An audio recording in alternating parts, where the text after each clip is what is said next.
Para analisar os temas que marcam a atualidade, é o meu convidado Eduardo Silva. Eduardo, boa tarde, bem-vindo ao Fecho de Contas.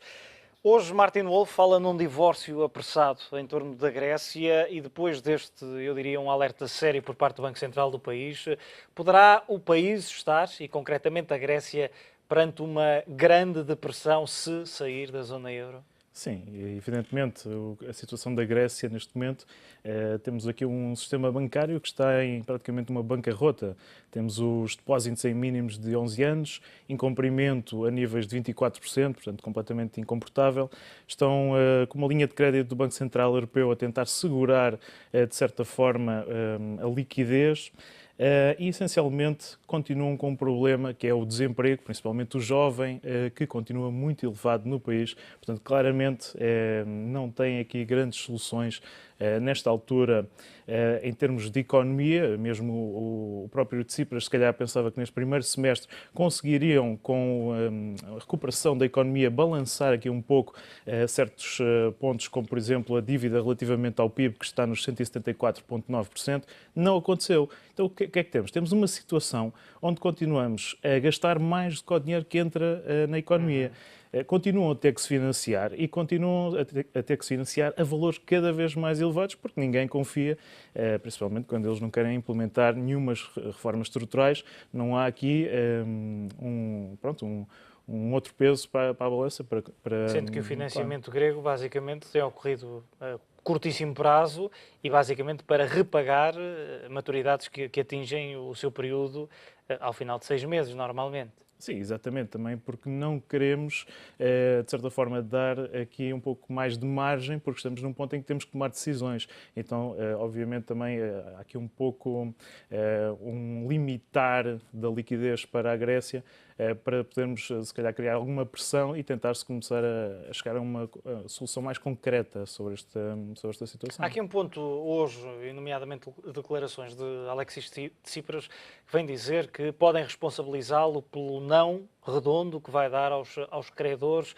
É já uma antecipação, é um presságio daquilo que vamos ter amanhã e nomeadamente até ao final do mês, ou seja, um não acordo em torno da Eu Grécia. penso que não, porquê? Porque estamos a chegar ao fim do deadline pronto, aqui esta semana temos aqui ainda o Eurogroup, para a semana, dia 30, para a semana não, dia 30 o pagamento ao FMI, depois no final do verão ao Banco Central Europeu, e está a chegar a uma altura em que já tentaram ir pelo caminho das convergências, agora estão a tentar ir pelo caminho das divergências negociais e parece que aqui este extremar é um pouco para pressionar ambos os lados para tentar chegar aqui a um acordo. Eu acho que eles são realmente radicais, são um partido nacionalista que tem uma pressão para terem que chegar aqui, de certa forma, a uma situação que seja benéfica e contra o que tem vindo a ser aplicado à Grécia. No entanto, penso que também se já tem visto a própria população a insurgir-se aqui um pouco contra esta situação toda, a mostrarem claramente que querem manter-se na zona euro e que tem que haver aqui algum compromisso, pelo menos a tentar encontrar aqui algum terreno para negociar e para chegar aqui a algum Passará tipo de... sempre, Eduardo, e numa altura em que vemos o calendário basicamente de amortizações que a Grécia terá que fazer até dezembro, principalmente ao Fundo Monetário Internacional, Banco Central Europeu e aos detentores destes bilhetes do Tesouro, normalmente a 6 meses, mas terá que haver necessariamente um haircut de dívida e um possível novo empréstimo ao país. A questão é que não há uma solução perfeita e a pior situação de todas é a incerteza. Nós podemos pensar em austeridade. A austeridade tem um problema, que uma economia que já está de rastros, voltamos àquela situação em que estamos a tirar o último fogo. Depois podemos pensar na solução do cheque em branco, mas aí estamos a premiar o quê? A má gestão. Portanto, como é que vamos explicar aos portugueses, aos alemães, porque é que estamos a dar um cheque em branco à Grécia para resolver os problemas? E a despoltar, obviamente, descontentamento, e todos iam querer melhores condições. Obviamente, é um pouco contra as políticas da União Europeia. Um default, podemos olhar para isto de uma forma como iriam imprimir a dívida. No entanto, imprimir moeda para pagar a dívida, isto poderia levar a um cenário de hiperinflação se não tivessem cuidado. De certeza que ia haver uma fuga de capitais dos bancos, portanto aí claramente Que já tem ocorrido. já O Banco tem Central ocorrido. veio dizer que desde outubro já desapareceram 30 mil milhões de euros. Exatamente. Portanto, um haircut ou, por exemplo, uma substituição da dívida por uma maturidade superior, talvez daqui com juros mais baixos, aqui uma situação intermédia, mas tem que haver sempre algum compromisso, tem que haver uma contraparte para este tipo de ajudas. Se calhar a Grécia beneficiava de uma situação em que aceitasse agora algumas condições e depois, sem pôr a União Europeia em xeque, mais para a frente podíamos abrir aqui umas linhas de crédito, talvez, ou mesmo beneficiar do programa de Quantitative Easing, como é o caso de Portugal, que estamos a aproveitar estas condições de financiamento para recuperar também a nossa economia, porque implementamos as tais reformas estruturais. Portugal que também acaba por, entre aspas, levar por tabela com todo este acontecimento, ou este não evento quase nesta altura, mas que acaba por trazer mais volatilidade ao mercado. Hoje financiou-se a curto prazo, um leilão, podemos dizer, menos importante, mas ainda assim a assistir-se àquilo que não se queria, que é a uma subida das taxas de juros no mercado primário e no mercado secundário. Vamos poder ver daqui a pouco, na maturidade a 10 anos, continuam a subir acima dos 3%. Exatamente. Este leilão era um pouco simbólico, mas é verdade, o que aconteceu foi realmente juros mais altos, optámos por ir pelo limite inferior aqui dos 750 milhões, no entanto, em ambas as maturidades assistimos a um deteriorar dos juros. O que é que podemos aqui inferir? Essencialmente, Mário Draghi, na última reunião do Banco Central Europeu, referiu um ponto muito importante que surpreendeu muitos analistas. O que é que ele referiu? Referiu que devemos estar agora preparados para a volatilidade nos mercados das obrigacionistas. Porquê? Porque, por um lado, temos um aumento da inflação. Depois temos uma diminuição da liquidez e temos a situação da Grécia. Tudo isto junto está a criar uma grande volatilidade. Embora claramente a perspectiva de médio e longo prazo seja de que se continua a ter aqui juros baixos, principalmente enquanto estivermos no programa de financiamento Quantitative Easing, mas Mário Draghi vai referir isto. Habituem-se. E muitos analistas pensavam que seria ao contrário, que ele estaria a optar mais por uma situação de estabilidade neste fator. Não aconteceu. Portanto, é um ponto importante. Mário Draghi referiu que está confortável com esta volatilidade e está a olhar para além da volatilidade em termos de mercado da dívida. E se calhar também devemos olhar um pouco para isso. A pensar que realmente agora está aqui a haver um pouco de ruído, mas dentro deste programa deverá haver aqui um pouco de continuidade. Embora os dados das compras da última semana tenham trazido aqui, juntamente com a questão grega, um alerta extra para os mercados, claro. Os montantes ficaram abaixo, ao contrário daquilo que era de esperar. E vai continuar a acontecer e vamos continuar a ter esta volatilidade. Penso que antes de melhorar as coisas vão ter que piorar, portanto penso que temos que tentar olhar para além destes efeitos e acredito que assim, que mais para a frente que os juros vão voltar à normalidade e serão aqui baixos pelo menos até setembro de 2016. Mas podemos dizer que o efeito Grécia se sentiu hoje e hoje provavelmente vai sentir-se até que haja um acordo. Sim, ainda ontem ouvi vários programas e falava-se da possibilidade de juros negativos, o seu próprio referiu. Sim, é possível, porque não?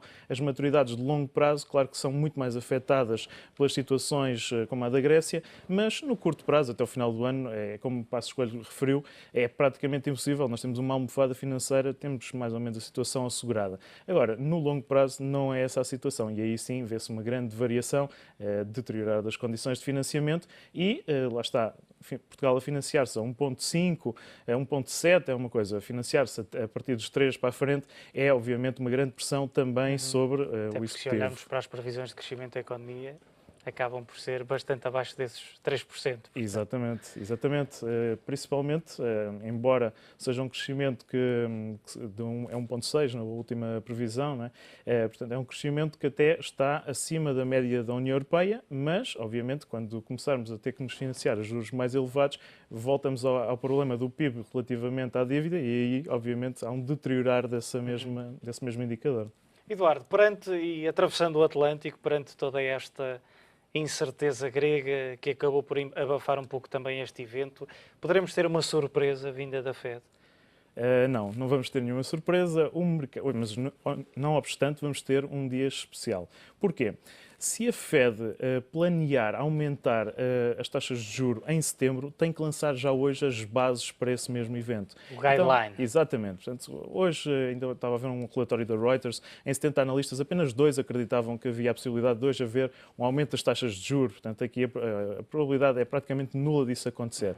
Não obstante, há aqui alguns pontos que serão referidos e que são determinantes para termos aqui uma ideia do que é que podemos esperar, principalmente para ativos como o dólar, o ouro ou o mercado acionista.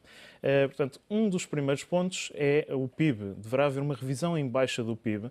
Tivemos um primeiro semestre em que Yellen essencialmente estava bastante otimista e as previsões da Fed eram bastante fortes. Não aconteceu, portanto agora, como já não temos projeções desde março, agora tem que haver uma revisão, provavelmente será em baixa.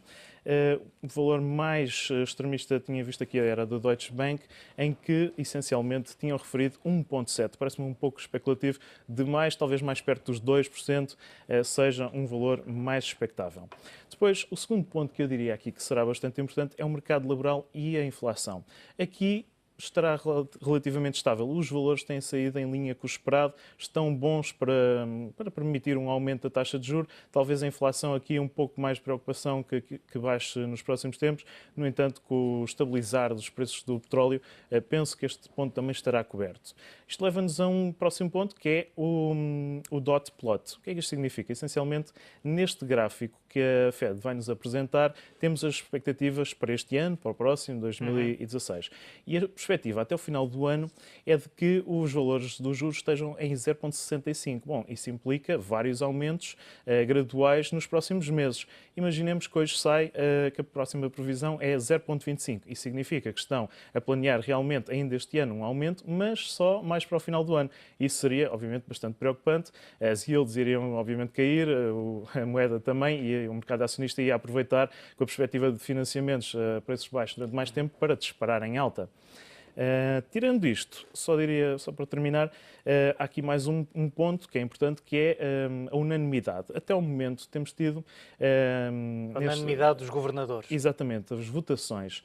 Temos aqui um membro da FMC, que é o Jeffrey Lacker, que já o ano passado, quando começou a ver a economia a melhorar, mudou o voto, obviamente, para aumentar as taxas de juros. E é esperado, de certa forma, que hoje haja a possibilidade dele realmente apresentar aqui um voto dissidente. E só mesmo aqui um último ponto, Yellen terá que referir sempre que a qualquer momento poderemos ter um aumento. Esse será o ponto mais importante, se Yellen disser... Para preparar os mercados. Exatamente, esse é o ponto mais importante. Eduardo Silva, obrigado pela tua análise neste fecho de contas.